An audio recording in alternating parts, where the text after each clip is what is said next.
Hey guys, I want to give an update on my portfolio. So I invest with Fidelity. It's very similar to Vanguard.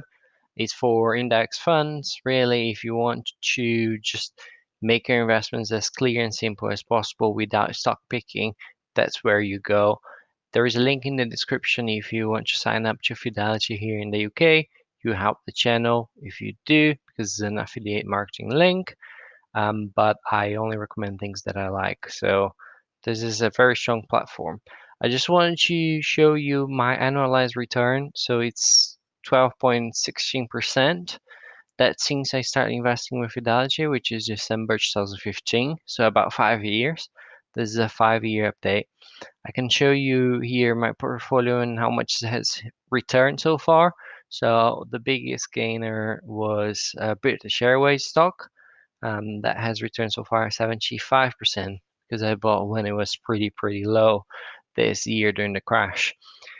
The second biggest earners are the Vanguard Emerging Market as well as the Fidelity US index. So they're more or less average the same return, both pretty good ones as well.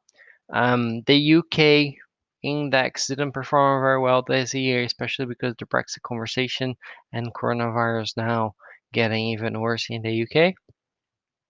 Another bet of mine was BP, more or less at the same time as British Airways, but it hasn't recovered as the airlines did. Now, I think the important thing is to measure how much I would have performed if I just left all my money into US index fund. And you can see here from December 2015 to December 2020, that would have been an annualized 12.49%, but you also need to include the dividends. So with dividends being reinvested, that would be 14.61%. So pretty much what's telling me is that had I not bought any stock or diversify it into emerging markets or into Fidelity UK, I would actually have performed better only with the US index stock. That shows you how difficult the system is to maximize returns, but I'm happy with the way that I did things because at the same time, I've never had a massive volatility in my portfolio that I would have if I was just with the US index.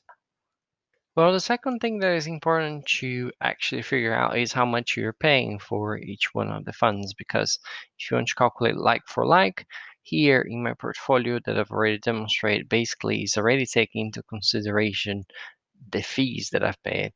But had I just invested into the S&P 500 fund and calculate those returns that I've showed to you guys, I would have paid the ongoing charge of the fund and then the transaction costs as well.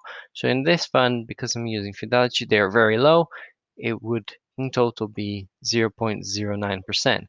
But I would also have paid the Fidelity admin fees, which is 0.35%. So almost 0.5% it's paying fees, 0.44% to be more precise. So you need to discount that minus the fees because in the portfolio those fees are already discounted, so you can have a classic like for like comparison. So you can see that the difference is about 2 percentage points, which is a pretty big difference, by the way. But it's still, it gives you a better comparison. I hope this is interesting, and I will be doing more if it is. So drop in the comments if you like it. See you later.